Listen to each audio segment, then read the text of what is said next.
ആവർത്തന പുസ്തകം അധ്യായം 15.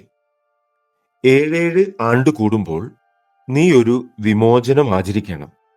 വിമോചനത്തിന്റെ ക്രമം എന്തെന്നാൽ, കൂട്ടുകാരന് വായ്പ കൊടുത്തവനെല്ലാം അത് ഇളച്ചു കൊടുക്കണം. യഹോവയുടെ വിമോചനം പ്രസിദ്ധമാക്കിയതുകൊണ്ട് നീ കൂട്ടുകാരനെയോ സഹോദരനെയോ ബുദ്ധിമുട്ടിക്കരുത്. അന്യജാതിക്കാരനോട് നിനക്ക് മുട്ടിച്ചു പിരിക്കാം, എന്നാൽ നിന്റെ സഹോദരൻ തരുവാനുള്ളത് നീ ഇളച്ചു കൊടുക്കണം. ദരിദ്രൻ നിങ്ങളുടെ ഇടയിൽ ഉണ്ടാകിയില്ല താനും. നിന്റെ ദൈവമായ യഹോവയുടെ വാക്ക് നീ ശ്രദ്ധയോടെ കേട്ട് ഇന്ന് ഞാൻ നിന്നോട് ആജ്ഞാപിക്കുന്ന സകല കൽപ്പനകളും പ്രമാണിച്ചു നടന്നാൽ നിന്റെ ദൈവമായ യഹോവ നിനക്ക് അവകാശമായി കൈവശമാക്കുവാൻ തരുന്ന ദേശത്ത് നിന്നെ ഏറ്റവും അനുഗ്രഹിക്കും. നിന്റെ ദൈവമായ യഹോവ നിനക്ക് വാഗ്ദത്തം ചെയ്തതുപോലെ നിന്നെ അനുഗ്രഹിക്കുന്നത് കൊണ്ട് നീ അനേകം ജാതികൾക്ക് വായ്പ കൊടുക്കും, എന്നാൽ നീ വായ്പ വാങ്ങുകയില്ല. നീ അനേകം ജാതികളെ ഭരിക്കും, എന്നാൽ അവർ നിന്നെ ഭരിക്കയില്ല. നിന്റെ ദൈവമായ യഹോവ നിനക്ക് തരുന്ന ദേശത്ത് ഏത് പട്ടണങ്ങളിലെങ്കിലും ദരിദ്രനായ സഹോദരൻ നിങ്ങളുടെ ഇടയിലുണ്ടെങ്കിൽ ദരിദ്രനായ സഹോദരന്റെ നേരെ നിന്റെ ഹൃദയം കഠിനമാക്കാതെയും കൈ അടയ്ക്കാതെയും നിന്റെ കൈ അവനു വേണ്ടി തുറന്ന് അവന് വന്ന ബുദ്ധിമുട്ടിന് ആവശ്യമായത് വായ്പ കൊടുക്കണം. വിമോചന സംവത്സരമായ 7-ാം ആണ്ട് അടുത്തിരിക്കുന്നു എന്നിങ്ങനെ നിന്റെ ഹൃദയത്തിൽ ഒരു ദുർവിചാരം തോന്നുകയും ദരിദ്രനായ സഹോദരനോട് നിന്റെ കണ്ണ് നിർദ്ധയായിരുന്ന് അവന് ഒന്നും കൊടുക്കാതിരിക്കുകയും അവൻ നിനക്ക് വിരോധമായി യഹോവയോട് നിലവിളിച്ചിട്ട് അത് നിനക്ക് പാപമായി തീരുകയും ചെയ്യാതിരിപ്പാൻ സൂക്ഷിച്ചു കൊള്ളുക. നീ അവന് കൊടുത്തേ മതിയാവൂ. കൊടുക്കുമ്പോൾ ഹൃദയത്തിൽ വ്യസനം തോന്നരുത്. നിന്റെ ദൈവമായ യഹോവ നിന്റെ സകല പ്രവൃത്തികളിലും സകല പ്രയത്നത്തിലും അത് നിമിത്തം നിന്നെ അനുഗ്രഹിക്കും. ദരിദ്രൻ ദേശത്ത് അറ്റുപോകുകയില്ല.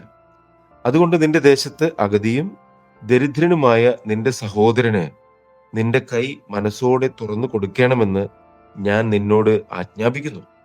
നിന്റെ സഹോദരനായ ഒരു എബ്രായ പുരുഷനോ എബ്രായ സ്ത്രീയോ നിനക്ക് തന്നെത്താൻ വിറ്റിട്ട് 6 സംവത്സരം നിന്നെ സേവിച്ചാൽ 7-ാം സംവത്സരത്തിൽ നീ അവനെ സ്വതന്ത്രനായി വിട്ടയക്കണം.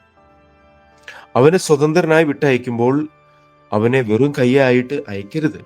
നിന്റെ ആട്ടിൻകൂട്ടത്തിൽ നിന്നും കളത്തിൽ നിന്നും മുന്തിരിച്ചക്കിൽ നിന്നും അവന് ഔദാര്യമായി ദാനം ചെയ്യണം. നിന്റെ ദൈവമായ യഹോവ നിന്നെ അനുഗ്രഹിച്ചതുപോലെ നീ അവന് കൊടുക്കണം. നീ മിസ്രയീം ദേശത്ത് അടിമയായിരുന്നു എന്നും നിന്റെ ദൈവമായ യഹോവ നിന്നെ വീണ്ടെടുത്തു എന്നും ഓർക്കണം. അതുകൊണ്ട് ഞാൻ ഇന്ന് ഈ കാര്യം നിന്നോട് ആജ്ഞാപിക്കുന്നു. എന്നാൽ അവൻ നിന്നെയും നിന്റെ കുടുംബത്തെയും സ്നേഹിക്കൊണ്ടും നിന്റെ അടുക്കൽ അവന് സുഖമുള്ളതുകൊണ്ടും ഞാൻ നിന്നെ വിട്ടുപോകുകയില്ല എന്ന് നിന്നോട് പറഞ്ഞാൽ നീ ഒരു സൂചി എടുത്ത് അവന്റെ കാത് വാതിലിനോട് ചേർത്ത് കുത്തിത്തുളയ്ക്കണം. പിന്നെ അവൻ എന്നും നിനക്ക് ദാസനായിരിക്കണം. നിന്റെ ദാസിക്കും അങ്ങനെ തന്നെ ചെയ്യണം. അവൻ ഒരു കൂലിക്കാരന്റെ ഇരട്ടി കൂലിക്ക് തക്കതായി 6 സംവത്സരം നിന്നെ സേവിച്ചതുകൊണ്ട് അവനെ സ്വതന്ത്രനായി വിട്ടയക്കുമ്പോൾ നിനക്ക് വ്യസനം തോന്നരുത്. നിന്റെ ദൈവമായ യഹോവ നീ ചെയ്യുന്ന സകലത്തിലും നിന്നെ അനുഗ്രഹിക്കും. നിന്റെ മാടുകളിലും ആടുകളിലും കടിഞ്ഞൂരായി പിറക്കുന്ന ആണിനെയൊക്കെയും നിന്റെ ദൈവമായ യഹോവയ്ക്ക് ശുദ്ധീകരിക്കണം. നിന്റെ മാടുകളുടെ കടിഞ്ഞൂലിനെ കൊണ്ട് വേല ചെയ്യിക്കരുത്. നിന്റെ ആടുകളുടെ കടിഞ്ഞൂലിന്റെ രോമം കത്രിക്കുകയും അരുത്. യഹോവ തിരഞ്ഞെടുക്കുന്ന സ്ഥലത്ത് നീയും നിന്റെ കുടുംബവും നിന്റെ ദൈവമായ യഹോവയുടെ സന്നിധിയിൽ വെച്ച് അതിനെ ആണ്ടുതോറും തിന്നണം. എന്നാൽ അതിന് മുടന്തോ കുരുടോ ഇങ്ങനെ വല്ല ഊനവും ഉണ്ടായിരുന്നാൽ നിന്റെ ദൈവമായ യഹോവയ്ക്ക് അതിനെ യാഗം കഴിക്കരുത്. നിന്റെ പട്ടണങ്ങളിൽ വെച്ച് അത് തിന്നാം. പുള്ളിമാനിനെയും കലമാനിനെയും പോലെ അശുദ്ധനും ശുദ്ധനും ഒരുപോലെ തിന്നാം. അതിന്റെ രക്തം മാത്രം തിന്നരുത്. അത് വെള്ളം പോലെ നിലത്ത് ഒഴിച്ചു കളയണം.